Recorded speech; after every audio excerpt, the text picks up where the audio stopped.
the introduction. So Chuck Maxwell, he is going to be giving the presentation or providing a presentation with Tim Brown on the gap-filled weather and the history kind of behind that, why we're doing it, what those changes look like, and then how it's applied into the FEMS data sources and beyond. So Chuck, I'm going to turn it over to you. And I'll monitor the chat for you. So if there's any questions, I will bring them up as that comes around. So thank you, Scott. So Chuck Maxwell here. I'm now with the data management program, working on fire environment stuff.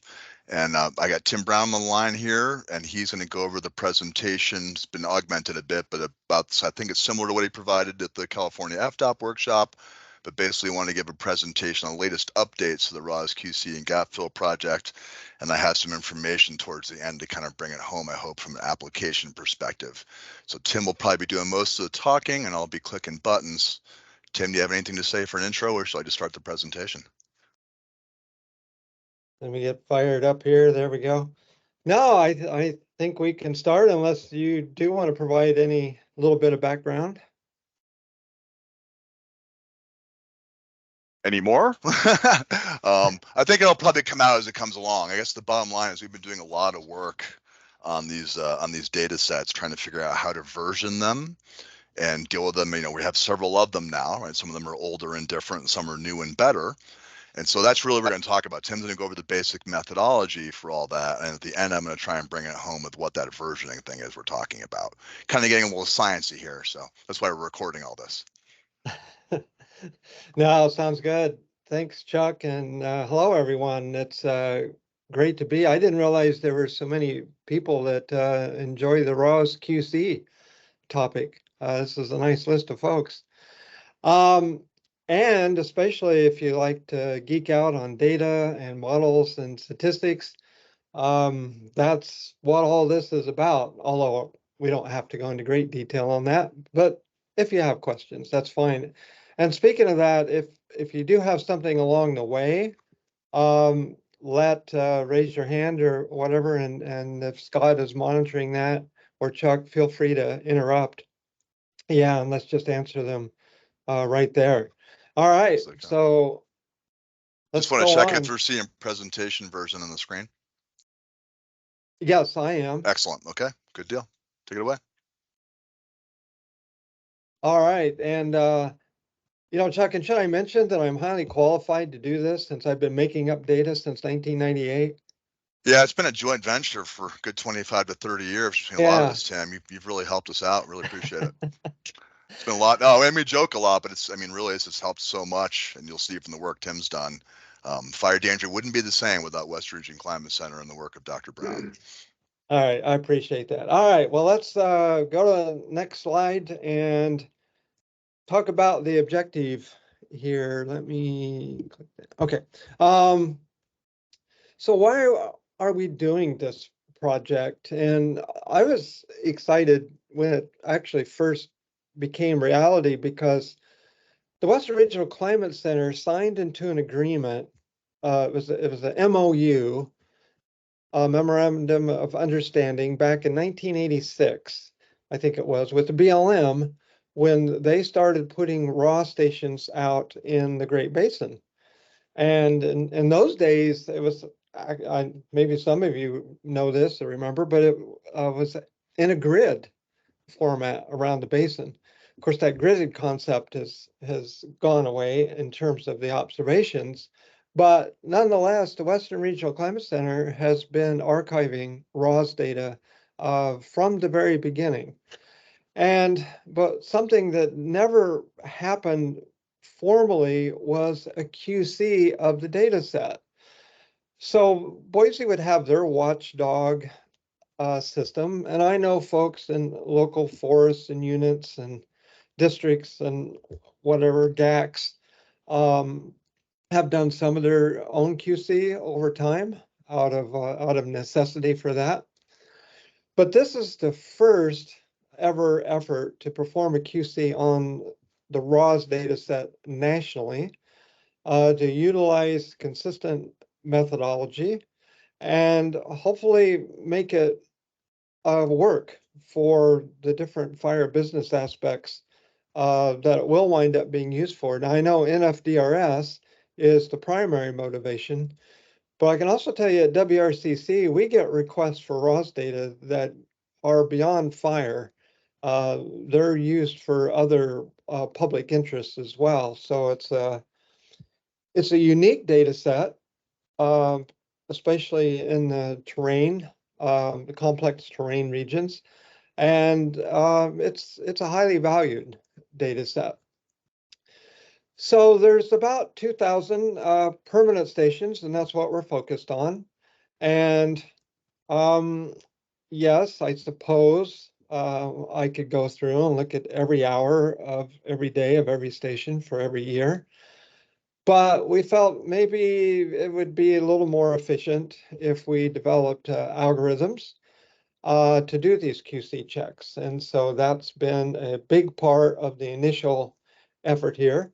However, to do that, this started when, I don't know, maybe a couple of years ago now, when California asked if we could do some QC on their RAWs, again, for FDOT purposes at the time. And we did largely manually look at those data, for one, to really help us understand what kind of issues, pop up. Soon or related to that, Chuck in the Southwest asked if we could take a look at their region, and shortly after that, PNW asked for the same thing. So we did manually look at 500 stations, something like that, across those three regions, just to get a sense of what kinds of issues were actually showing up and what would it take and how easy would it be to turn those into algorithms. All right, well then the next thing that started happening, and one of the reasons this really turned national, was FEMS. And so we were provided some requirements by the FEMS group at that time. One of those was, and actually California, and I think everybody else wanted this too, but let's see if we can create a continuous data set. So if we detected a value to be suspicious, then we would come up with an estimate for that. So, or if the data were missing, originally missing, we would come up with an estimate for that. So it'd be a continuous data set from whenever it was decided to start it to the ending period. And what originally the idea was, we'll go back to the year 2000, and at the time we would take it through 2022. So that story is expanded since then, and we're going to talk about that, because the data set now that we've still got all that, we're still doing all that, but then there's also an NFDRS data set where we'll go back 2005, and we'll explain this along the way. So that's really the objective, the background, and I think from there we can get into more. Chuck, you have a bullet point here. Did you want to elaborate on that at all? Just a bit, yeah. It's just one slide at the end where I'm going to try and bring together all the data that Tim has put out and what we've done so far, and kind of show a bit of a timeline and a versioning perspective and how it's applied in what system. So it's a lot of words. It'll be much easier to see the slide and describe it. We could snapshot it and look at it, but it's a way to see basically where you can go and find this data now and in the future and how you use it. All right, cool. So let's roll up our sleeves. If you're a data geek, this is fun stuff. So what's the kind of stuff that we're looking at? Here's an example. The top graph is an example from some station. I don't remember where these were. It doesn't really matter for what I'm trying to get across now. But here's a data set from a station that looks like began somewhere in maybe mid 2007. And notice that, yeah, it's going along pretty well, but there's something kind of suspicious there in early 2009. There's definitely some suspicious high values in 2022 toward the end of the record. So these are things that you easily pick up by eye. What we're trying to do is create these algorithms that'll pick this up on a computer. All right, so the bottom graph is after we go through that QC and estimation process. So notice two things. One is we filled in all that gap from 2000 to the mid 2007 there. And we removed those suspicious outliers in 2022. And there's, I'll come back to this a bit, but there are things that we have to do because this is, our QC and our estimation is coming from models, and models aren't perfect. They can contain biases and such, and so we have to deal with that. But I think you would agree in this case, if I hadn't have shown you that top graph and said, oh, the bottom graph is your raws, you'd probably say, yeah, that looks pretty good. Well, what about relative humidity? Because each element has its own unique sets of issues. For example, there in around 2015, winter 2014-15, yeah, the sensor goes awry, something happens. So we got to be able to detect that. And of course, there's lots of missing here. So we need to deal with that as well. And so the bottom graph is, again, going through the QC process. And this is an early version. These examples are from an early version of the QC process and the estimation process. And oh yeah, and there's something fun going on there in early 2022 as well. And I don't know if there's really good examples here, but we certainly found cases of zero humidity.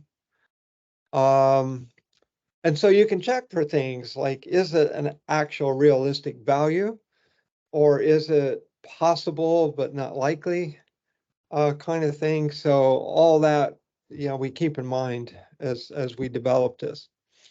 I think wind speed maybe is next. Yeah, a couple of things here. Of course, in this example, lots of outliers. This is not wind gust, by the way. We looked at that separately. This is wind speed, and not likely, right? You're getting a couple of 100 mph. I don't think there's a RAWS on top of Mount Washington, but and then also we've got some gaps in there. And wind speed is one of those, if you have a long period of zero values, then you got to think about, well, is that actually calm, or is it just not reporting? Or if, I mean, it's reporting, but it's reporting a zero. So there's little nuances like that. Now here's the bottom then is that QC and estimation, but here's a subtle thing. How many of you noticed that our estimation from 2000 through mid 2004 actually shows zero values? And then you don't see zero values again until mid-ish 2017. This is a sensor thing because it's highly likely the sensor got replaced in mid-2017 so that it could properly report zero values again, or calm, at least more consistently than what was happening. So we're gonna, at the end of this, spend a little bit more time on wind because this is a very special case talking about wind speed. All right, I think precipitation is next. Hey, Tim. Yeah. Yeah, go back real quick to winds. And I just want to make sure there's a comment in the chat that says discussion about Colorado, the eastern slope, and getting sustained winds, Chinook winds that continuously blow at high levels or high speeds for days on end. and maybe you can address how the modeling and what the QC process does accounts for that type of scenario. So it's not eliminating those types of extremes. Right. We will come to that. Okay, perfect. Thank you. Yeah, thanks. And if I don't really fully answer it, then yeah, remind me and we will come back to it. Excellent. But yeah, let's get through more of the methodology first, and maybe that will help with that answer. All right, so precipitation. Notice we have a big gap there up until the beginning of 2009. We've got a couple of really big events, and so the first reaction is, yeah, we should throw those out. But it might also depend on where we're at, because these are hourly values, and if we're somewhere recording with hurricane rain or a big mesoscale cyclone system kind of rain events, you got to be careful because there are parts of the country that can get large amounts in just an hour. So we have to pay attention to that. And then again, the precept part where we do the estimation, there's some trickiness here, and I am going to come back to that part as well. And then the third thing about this is if you've got a long period of zero precipitation, is that a drought period, or again, is that a reporting problem period? And then the last one here for us actually was the easiest, which is solar radiation. So the top graph, again, from example, and by the way, these examples are from different stations. This isn't all just one station, although I probably could show you a handful of stations that I kind of wondered why they ever existed. But on that top graph, you notice a couple of things anyway. You notice some gaps there. Okay. But the thing that really sticks out is how it seems to be a different data distribution until there's that gap there in the early part of 2015. And after that, the data just look different than they do before. Well, that's because the solar radiation algorithm, there's technically not anything wrong with the observations before. It's just that the algorithm was used is not what you wanted for NFDRS. So those are instantaneous values, and what needed to be reported was an average over a period, because instantaneous will give you these larger values, like for that minute, for example, but that's not really representative of what's been going on, say for the past 30 minutes or hour or so. So what we wound up doing was going ahead and replacing all the because all of the stations changed that algorithm somewhere in the mid 2010s. And so we went ahead and replaced everything prior to when that change took effect. And again, I think if I just showed you this bottom one without you ever seeing the top, you would go, yeah, that's a nice consistent data set, and that makes sense. So that's what we did with SolarRad. So I wanted to go through these examples just so you could get a sense of what it is we were looking at and trying to make check for QC. And now there's the estimation part. And it turns out that we can use both the same methodology for QC and estimation, and that is using model output. We started with the one on the left, which is called ERA5. It's the European Reanalysis data set. It's the global data set. It's hourly. It has all the variables that we need, plus many, many more. And by the way, we did try some different kinds of statistical experiments early on, and it just wasn't working out all that well. We thought like regression equations. We did things like we created for each station a regression equation for every hour, for every month, feeding it hundreds of variables to see which stat, would work out. We just weren't very satisfied with that result, so we simplified it a bit and wind up with this modeling approach.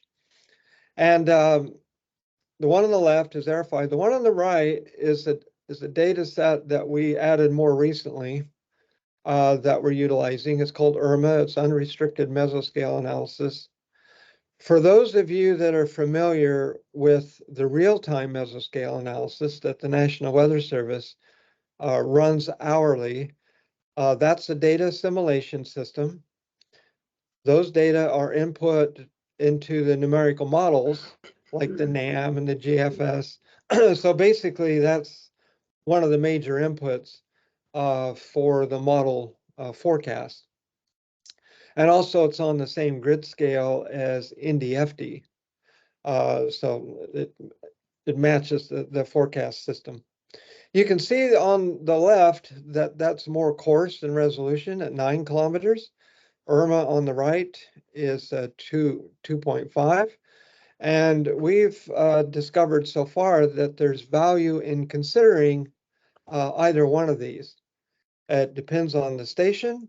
It might depend on the month. It might depend on the hour. We'll talk about that next.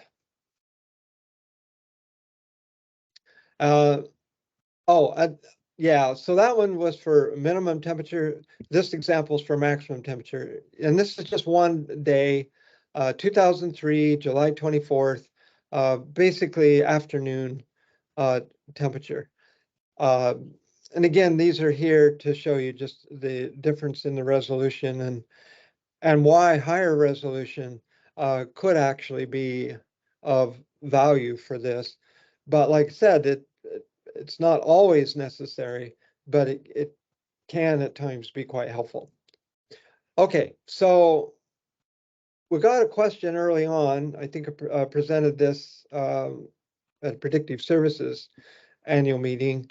And before the question came up, how do we know the models are suitable for this? And so this is an example.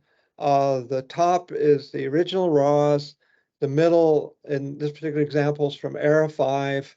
And then the bottom is after we did a QC and any estimation in this process. Now, this is a pretty clean example, admittedly, but I thought it was important to demonstrate that, yes, the models can match the observations very well. In this case, you see the annual cycle. You see the variability that you would expect. And between the top graph and the middle graph. And so it gave us a lot of confidence that this approach should be quite reasonable. And maybe this is a time to say, one of our interests here is to try and make sure that at least the climatology matches up well. If you're going to go in and take these estimates and use them for a fire behavior analysis for a very specific fire or very specific event, then you need to be aware that you're using estimates, say, compared to the actual observations. In other words, it's always a good idea, right, to look at your observations anyway and make sure you know what you're dealing with. So it can be done to do those special case studies, but I think they deserve a little extra attention to make sure that the data are making sense for you. Okay, so and this is, I think just one more example. Yeah, relative humidity as one more example. And again, I think you see that between the top and the middle, that the patterns are generally aligning okay, and we're picking up the extremes, the two tails of the distribution which is especially important, by the way. My guess is you're more interested in, say, an RH, the lower end of the tail, your 5, 10, 15% RHs versus the 100s. So that sort of thing, we try and make sure that the distribution tails are looking pretty good. All right, and the last one's the wind speed. So again, the same idea. All right, so I mentioned this before. The models, they will have bias. It's almost guaranteed. They might average out fine in the end, or maybe not. Maybe temperature needs to be adjusted a little bit, or RH needs to be adjusted, any of the variables. So we do an approach for that because what needs to happen, and maybe I should, yeah, now that I think about it, I should have put an example in there. Is this the actual talk or is this a rehearsal talk, Chuck? I don't remember. It's being recorded, Tim, so you can go either way. Yeah, okay, thanks. But if you think back to those early examples where it was missing prior and then we estimated it, I showed you examples where that estimation looked pretty good. I've got some examples where it didn't look good unless we adjusted the model a bit to make sure that the RAWS data distribution and the model data distribution matched pretty well. There's a method called quantile mapping. It's used extensively in lots of research activities, and we've applied it here. And basically, all this example is doing is saying, if the model is the red line, notice that it's warmer than the observation, the blue line, then we will apply this distribution methodology. It's really a statistical distribution methodology to adjust and make those two distributions align. Again, it doesn't mean there'll necessarily be a one-to-one match between observation and value, but the overall distributions will align. All right, so now the really fun stuff. How do we know what to take from either ERA 5 or IRMA and apply it first for the QC and then for the estimation if we need it? So in this particular example, we've got two raw stations here, and I've highlighted Trinity Camp as the example. We have 4 grid points from ERA 5. Well, which grid point should we use? Because the nearest grid point is not always the best answer. If you're on the high plains or in not complex terrain, the nearest one probably is your answer. But if you're in the complex terrain, maybe not so much. So we basically computed a lot of statistics comparing RAWs with model values by element, by month, and by hour to decide which grid point is going to be utilized. But let's just say, for example, in this case, it is that grid point closest to Trinity Camp. So we're checking for January, hour 0, temperature. Our pre-statistics have said, yeah, use that closest grid point. And so through a set of algorithms, we will compare then the temperature at Trinity Camp for that month and hour to ERA 5 model, to the IRMA model, and whichever model, because we have to do the same check, which model is working better, right? Which is aligning better with the RAWs. Then a decision is made, and that's the value that will get used. Hopefully that made some sense. I'll wait for you to read this fine print. No, I'm not going to do that. I just wanted to show you that what's behind the scenes, making this work, are all these different algorithms. This is just a sample from the set of temperature. There's a lot of different checks. And again, what was interesting, and I'll admit, kind of fun to do, was to look at those original obs in California and the Southwest and PNW, see what was wrong, and turn it in to these algorithms, to turn that into computer code, and see if we could pick out, the same things that we were seeing by eye. Some of it's easy, some of it is quite challenging. All right, and then so what's different now about the data set that we're producing? Well, you get the QC, you get estimates for the missing, you get estimates for suspicious values. But having gone through this QC process, we give you flags to tell you what happened. And we're keeping it simple. There's 3 flags.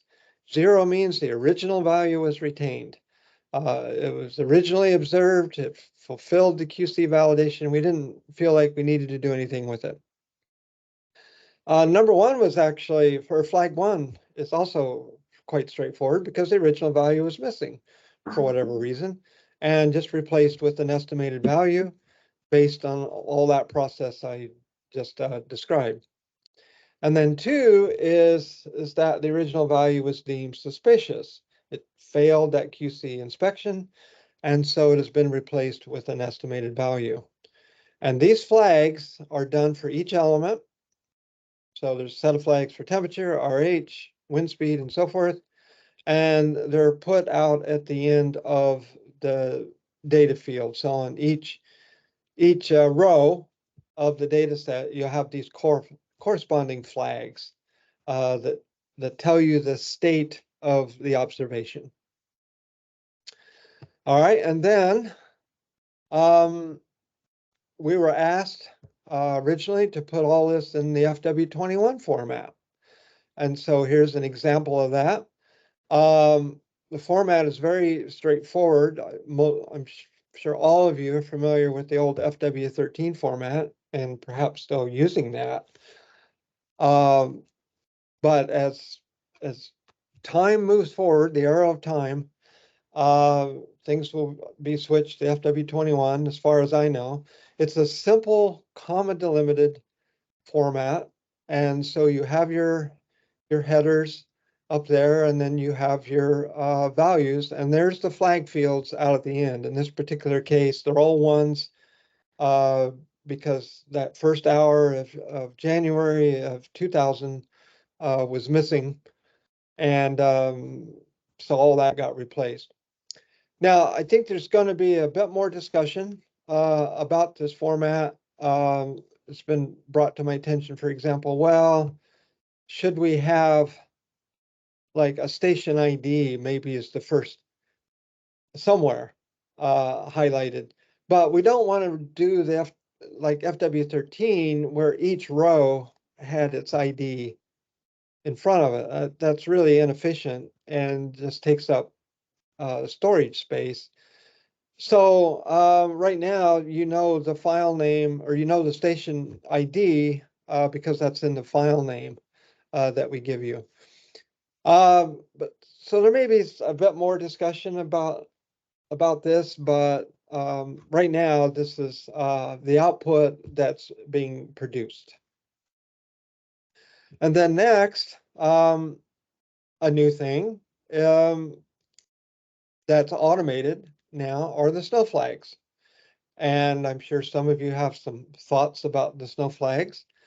I'll just first remind you that this comes from a modeling system that we don't have any control over. For CONUS, we use the 1 kilometer SNODAS data set, and that's consistently available from 2005 to present. Prior to that, for Alaska, well, I said prior, for Alaska and Hawaii, we have to switch to the 4 kilometer IMS product. because that's not readily available for CONUS for that consistent time period. Although an issue came up recently, and this was one of our attempted fixes, but it still needs a closer look, and that are those coastal stations that were positioned very near inland water bodies or ocean. And IMS gives you sea ice, and so it was the Alaska GAC that noted to us that they successfully use sea ice along with snow cover from that product, and that works well for a snow flag. So we did switch to that, but I think there's a bit more that we can do with that. Prior to 2005, we switched and used the 9-kilometer Era 5 that we use for all the other QC and estimation.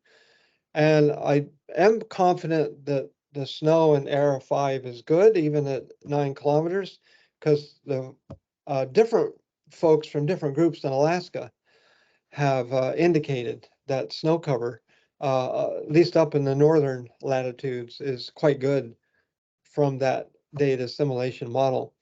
But again, keep in mind, these are all models. They're not a simple observation. So it's not going to be perfect every time. All right, so this is a graphic that Chuck put together. I don't know, Chuck, do you want to talk about this now? No, thank you. I'll press the buttons. So I Okay, know what the purpose enough. is, but let me put the buttons out there. Let me see. Cheryl Bright and Chuck and myself, we had a few fun conversations about this. So you've got a ROS timeline, right? That I mentioned before, a lot of stations even began in the mid 80s. And there's new stations being added all the time. So this is about, well, there's two things. First, it's, yeah, let's do a QC on the RAWS data set, because that hasn't been done consistently and nationally. But this is ultimately about supporting NFDRS version 4. So we're going to call a separate data set here. It's just an extraction from all the work that we've been doing. We're calling that the NFDRS period of record. And this is from when consistent version 4 compliant data became automated until the present, but beginning no earlier than January 1 of 2005. And the reason for that date is that goes back to the previous slide about snow flags, where prior to that, we don't have a consistent data set. We can come up with snow flags, but it's not consistent. And since snow flag is very important for version 4, and also we went back to 2000 in part because I think about that time everybody had a SolarRad sensor installed. Those installations began earlier. I think it became an official standard maybe around 2001, something like that. So that's in part the justification for going back to 2000. And so the bottom notes there highlight what I was just saying about that snow flag data set consistency. And the other thing we need, since we're computing statistics, is we're just saying that we've got to have 3 years of data in order to compute our statistics that we need to do for that QC and estimation process. And so that's the official thing. Although in reality, like I said, I've been making up data since '98. So if you really needed it, talk to me. I'll see what I can do for you. But that's just between you and me. That's not part of this And the this recording. data set. So one of the key things behind this that I hope we're getting is you're getting a data set that's, you know, that FW20 and FW13. You may or may not know how the data quality, the resolution of the various data sets, and there are various data sets that have nothing to do with RAWs flowing into this. So there's a bunch of alignment of time, resolution, methodology, and so forth going on in the background that this is trying to represent. And what we're basically saying from about 2005 onwards, when we could guarantee, or pretty well guarantee, stand for a certain level of data quality. Before that, not so much. Right. And that's kind of the way things go, right? As science and evolution go forward, the data get better and better. The older stuff kind of falls off eventually, and you take on new and better stuff. Yeah, that's good. Thanks, Chuck. Good. Oh, All right, so we've created versions. So that first phase, FW13, that was the original that we did for California, Southwest, PNW. Then the project became national, and so January of this year, we released version 1.0 for FEMS. That was and delivered to FEMS, and that was 2000 through 2022. Then we got some feedback, which, by the way, I welcome all the time, because we got some important feedback, especially from California and PNW, that we were probably overcorrecting on some coastal stations. And we went and checked, and sure enough, we were. So hopefully we fixed that. We could have a whole hour or more on metadata about RAWs.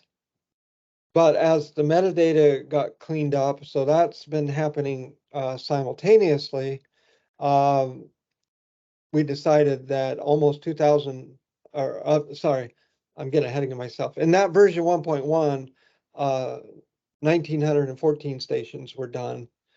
And then in version 1.2, with some updated metadata, we are adding, actually, I think the final count now is 86 stations. There was a minor snow flag issue, and that goes back to those coastal or those stations next to water bodies.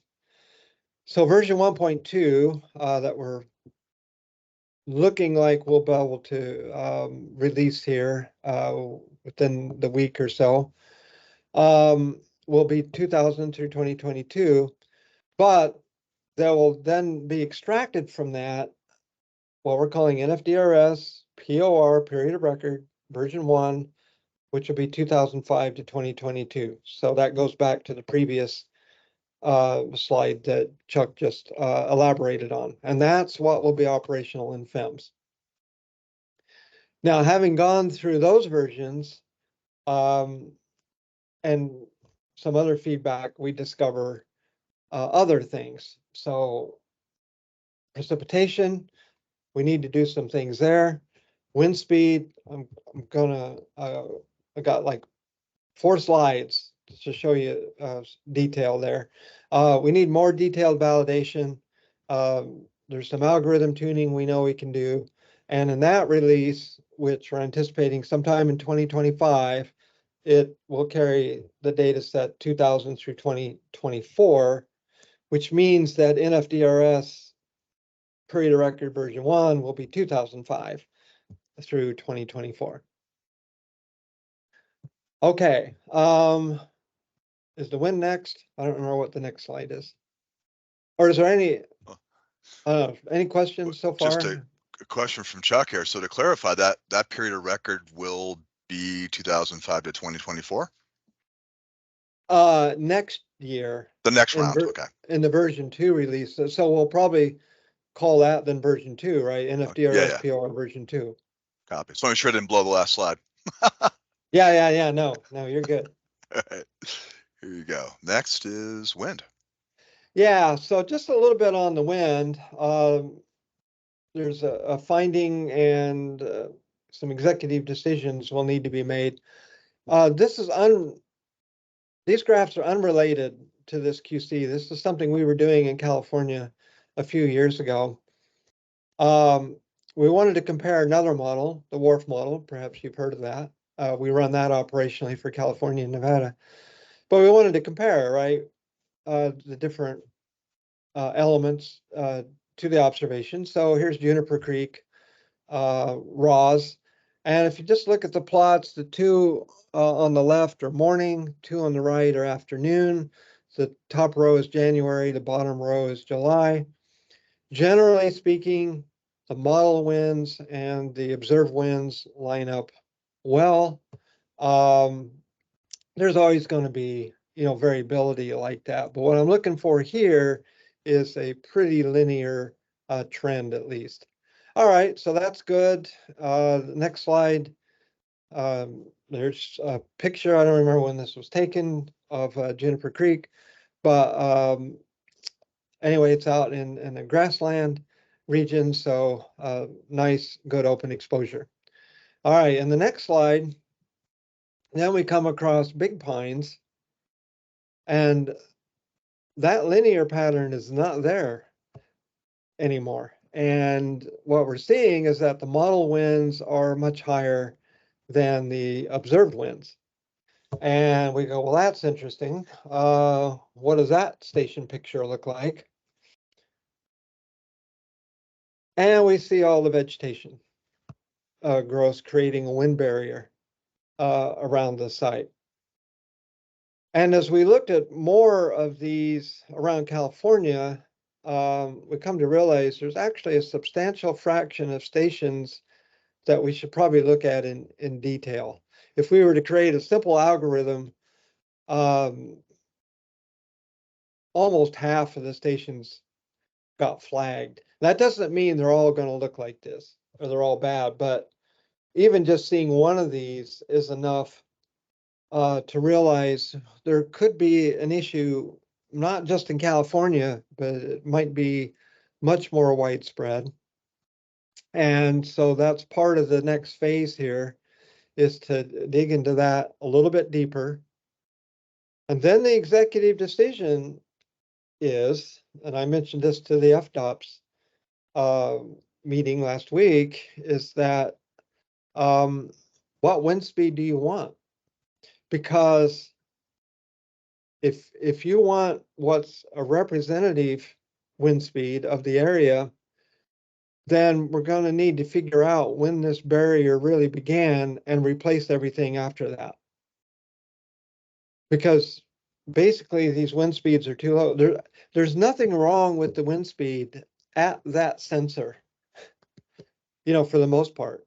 This is about representing whatever aspect of fire business you want represented. And the other thing is, so it's one thing to go back and look at this historically and readjust and increase those speeds. But right now you've got a mismatch between your observed wind speeds and the forecast wind speeds, because remember, those are coming from models that are going to be more representative of your area wide kind of wind.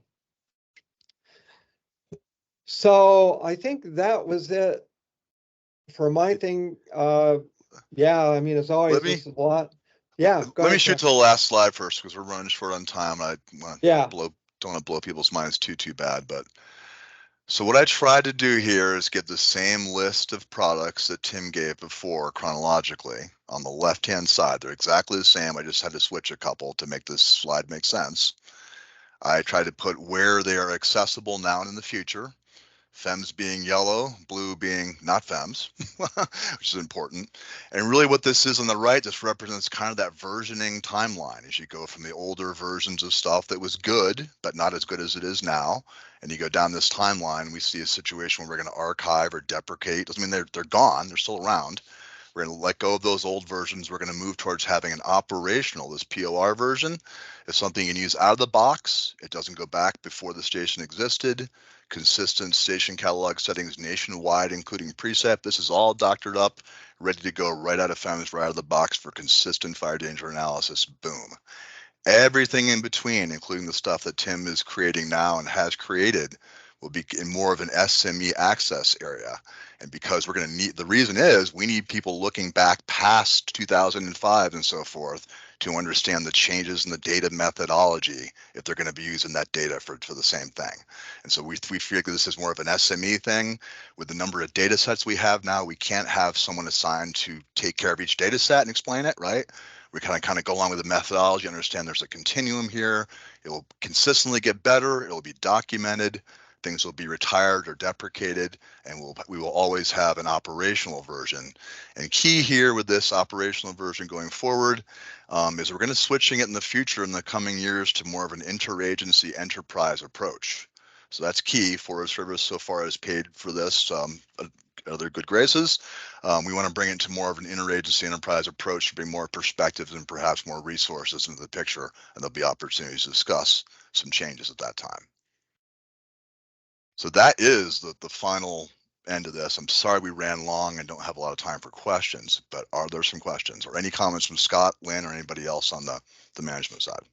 Yeah, before we get too far, Laura had a couple of questions out of from Colorado. One was, getting back into, and I wanted to make sure that her question about the Chinook winds and how the model accounts for that. I want to make sure, Laura, if you want to jump in and let me know, did that get covered of how it's not, it's not like just because it's a high, just because the winds are blowing really, high, that it just gets all of a sudden knocked out. It has to go through the model and go through the algorithm to actually get verified to see where it's at, and that it's not necessarily just thrown out instantaneously because of, anomalies that exist. And that would be the same for the 8 inches of rainfall that you get at, for a single day. It's not that those anomalies don't get instantly thrown out. They go through this process in order to actually get verified that that is an honest or that is an accurate measurement. Yep. Yeah. Thanks for that clarification. Yeah, because I could see where it could look like an outlier or an error.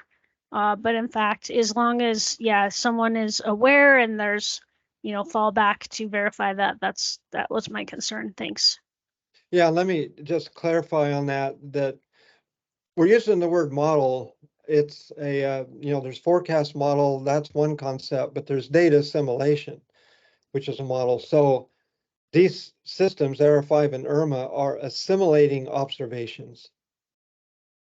And so they're just representing observations across a grid now. So yes, if there's a Chinook wind, then those systems should be picking that up.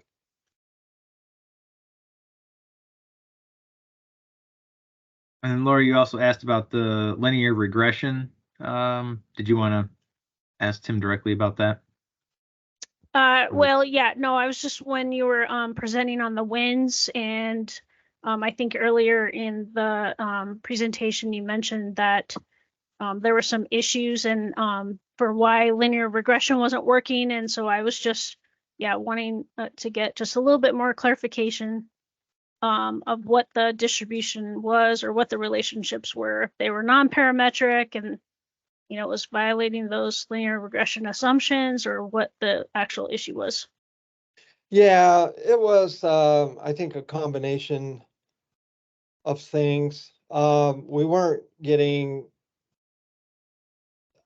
like, you want to have, high correlation in that high R² values, and it just wasn't working consistently for us around. And that's when we realized, well, actually, these two models, again, going back to saying they were data assimilated, it's like, well, why couldn't we just use those?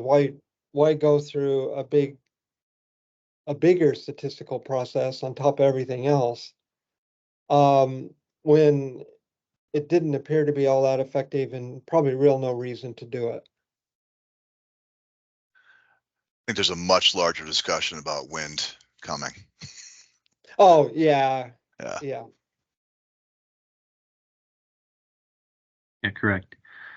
Let's see here. Mark had a question about how often the data sets are going to be updated.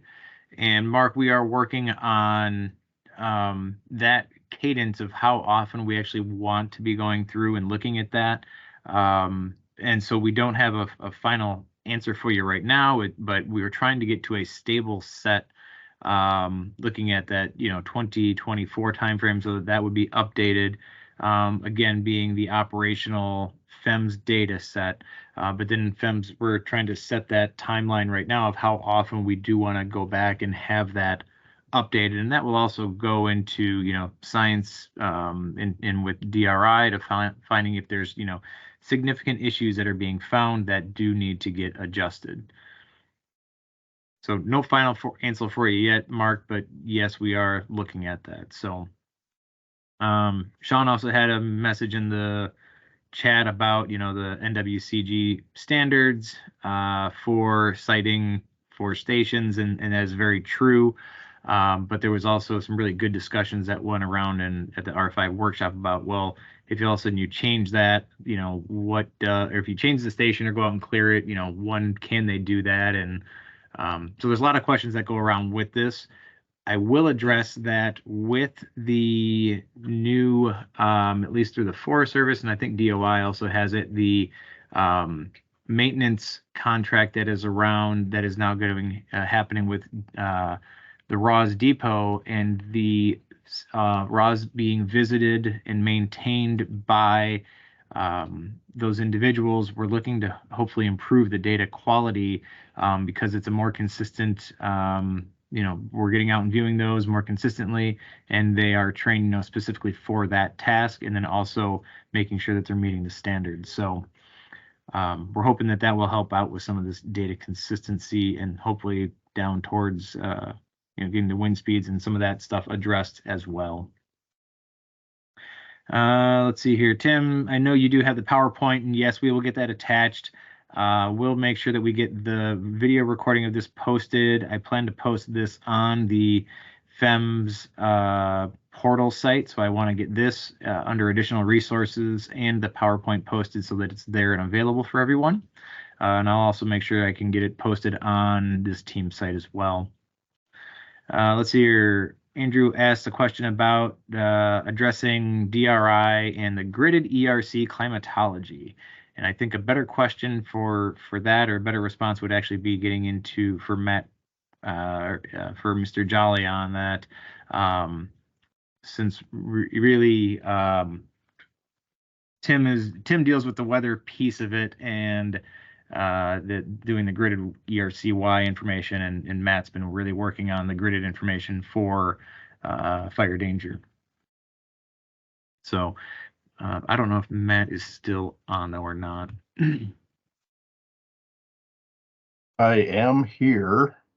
Not sure what we want to say. Tim has the full data set, historical data set, and we're talking about ways of like where we can share it, so we can do some, so we can all use it for various tasks. One of them being developing a climatology for NFDRS version 4 that can be used for normalizing forecasts and all sorts of other things. So, but the data set itself is kind of huge. So we're working through some options, and hopefully we'll have that sorted out in the next, at least a way to get some of that transferred so we can do some stuff with it over the next few months. Thanks, Matt. Yeah, and then one other final discussion here was from Tim, talking about the wind speed, and that again addresses exactly what's in the chat. It's in fire behavior calculation. We already account for vegetation using wind reduction factor. It is assumed that wind observation is an unobstructed situation, and so I think that's exactly what Tim Brown was talking about, as far as it's going to really be a business decision moving forward of how are we going to account for these stations that have been overgrown. So, and that is yet to be determined, but on the radar now. So, and Laura, you mentioned CIO Forest Service is working on an integrated geospatial environment with DOI and the USDA. Perhaps that it's a good solution for this data, and that is correct. And we are, I guess, Chuck, if you want to work or discuss it. Well, yeah, that's the future access via IDME. That is that data architecture. Yep. So hopefully that's coming sooner. It's coming. Correct. Other questions? I know we're already a couple of minutes over. I'm willing to stay on longer if I need to. I do have time. Tim and Chuck, I'm not sure if you have time or not to stand for additional discussion questions or. Yeah, I'm good. It was my fault that we ran long, I guess. Combined effort.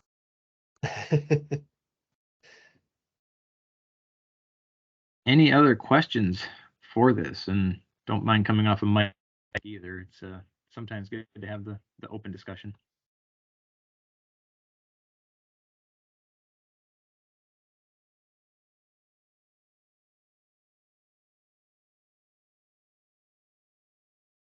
Quiet group.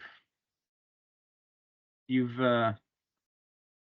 gave him a lot of stuff. Yeah, gave him a lot to think about. Yeah. I think one of the key, someone mentioned the versioning and the update for you, because I think the key is here, this is going to be a thing forever. My part of what I'm doing in data management program, whether I'm being told to or not, is tracking this and being able to talk about it and helping with the, keeping this moving along. So I think Scott's right. It's just a matter of how often, when, and how it gets done. But I think that this keeps going on. This is an ongoing thing. So we will not be dropping and losing the ball on this one. Famous last words, right? Yeah. And I was going to say, folks are welcome to reach out to me with questions or whatever, but I also will keep Chuck in the loop if you do, because that might lead to something bigger on the business side that I may or may not know about. Yeah, when we start to see the same consistent questions come in from all quadrants, it leads to new discussions, right?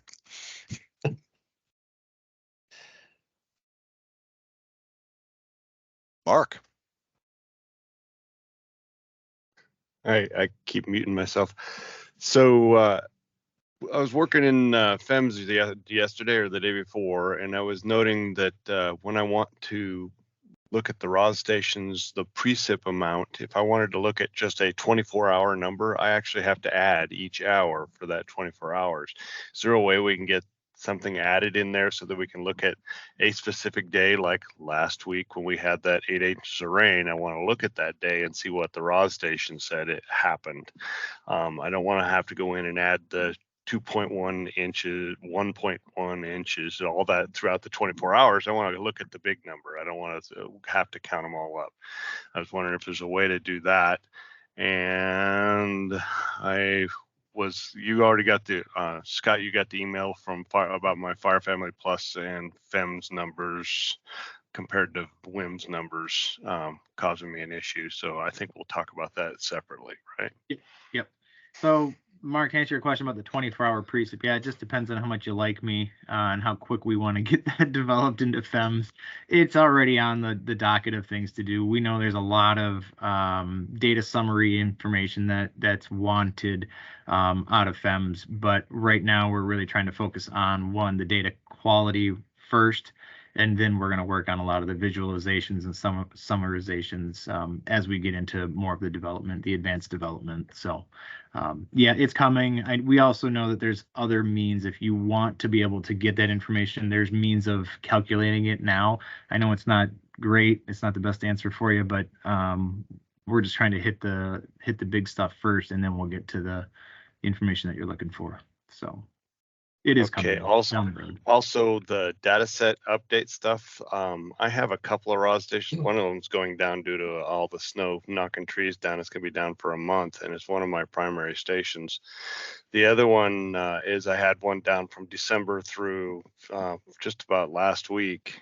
They finally got it working, and that's a ROS station that I wanted to use but pulled out of my F-top. Is that stuff going to be updated by the end of this year, or is that the data quality where you guys are doing your algorithm to do the gap fills?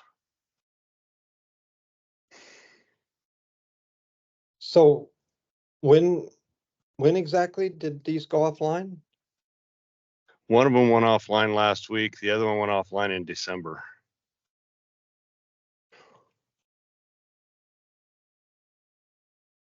Okay, well, the current plan is we probably wouldn't update 2023 and 2024 until next year. Mhm. I don't really want to do this version 2 until we've got what we think will be a final set of the algorithms. And any other business decisions are made. And then we can go into a production mode, as whether it's updated every year or every other year, whoever decides that and whatever that decision is. Well, that's Yep. that's a good answer. I appreciate your answer. Thank you. Yeah, so I guess I'm gonna do this multi-prong approach on this one, and I think Chuck probably has a few comments on this one too. First off is, one, I'm happy to hear that people actually want it done, because there's a lot of resistance to the process even at that, and really this presentation was to give the understanding of what is being done to the data, so they understand what it is going to look like and what the implications are of this to the data set. The second piece of that is, if we're missing 6 months of data, we know that that's not great. But when we look at overall the big picture in fire danger, if we miss that 6 months, the last 6 months, and especially during the winter time, it's not going to affect really your climatology and the big picture. When we look at the big picture, we know in the short term, yes, it's going to affect things. In that, there are ways that we can adjust that once we start producing fire danger outputs on a local scale. But understanding that after about 45 days, those will begin to readjust themselves after you get that station really established. So we know that right now it doesn't look, it's tough, and we want to get that information gap filled as quick as we can. But we need to understand that on the FEMS piece, and we've had that discussion many times, like, hey, can we do real time? How does this look? There's lots of options that we can do. We just don't know exactly yet where or how we can make that all occur. So I'm going to let Chuck keep going, because I know he's probably got a few other things on this one. So no, that's I mean, I can just try and speak a little bit to what you were saying. Something I forgot. I'm sorry. Go on, please. I lost track of what I was saying. It's all in the recording too. So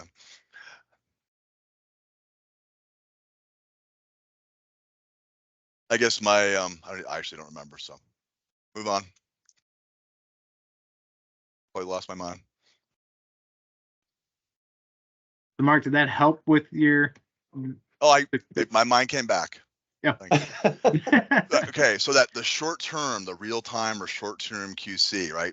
We don't have the capability to do that right now, or maybe we do it, but not within our organization. So yeah, there's an issue like with the past, year or so forth. We don't really have right now a solution to fill all this stuff in if stations go down. Some years or time in the future, we might be able to use a process like TIMS, run a simulation process to do that.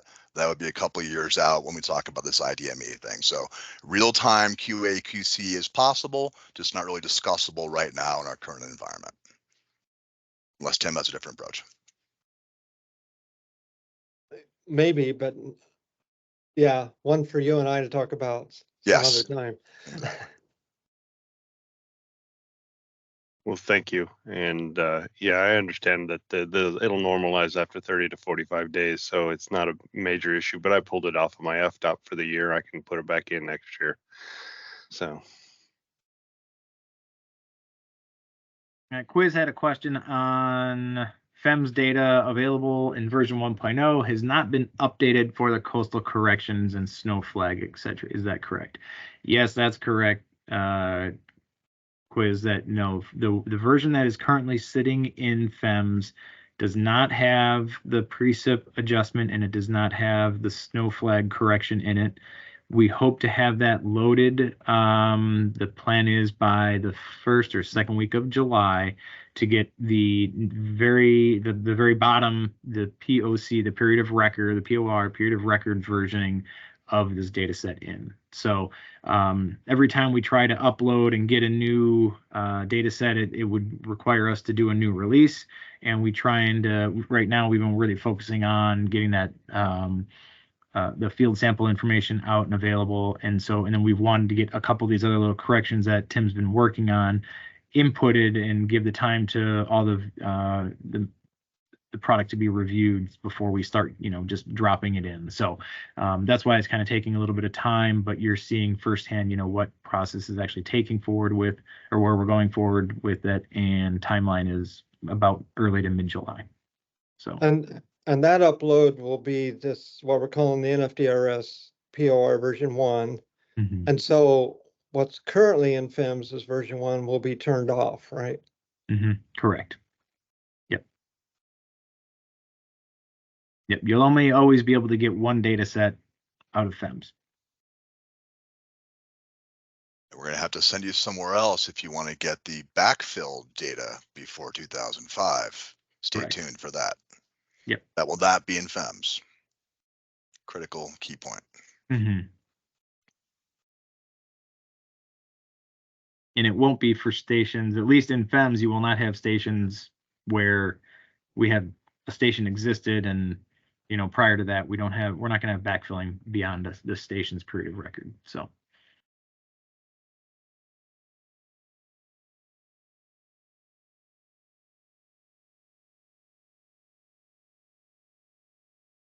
Any other questions, discussions?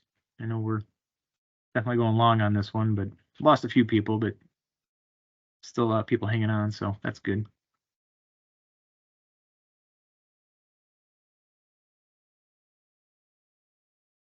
I guess I can foresee updates to this kind of thing being provided frequently, either as part of our curriculum or just part of meetings or whatever, but this is going to be, yeah, maybe we should start providing training around this kind of stuff.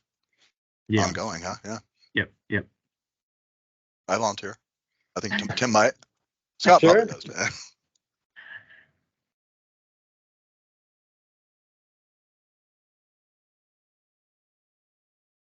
Very good. I guess we can call that one a wrap for now. And again, if there's any questions, reach out to me. I know Chuck's got his availability. Reach out to Tim if you find QC or issues with the data. Please CC us so that we all are aware that the changes. Again, this is how we are finding. We do have a lot of the NOAA looking over. We have our meteorologist, predictive services looking over the data as well. But the analysts, up in Region 5, they found a lot of the information that we've seen, and we're providing a lot of the changes that Tim mentioned. So if you find something, please let us know. But as of right now, this is looking like a really strong data set. It has been reviewed and QC'd quite a few times. So feeling really confident where we're at.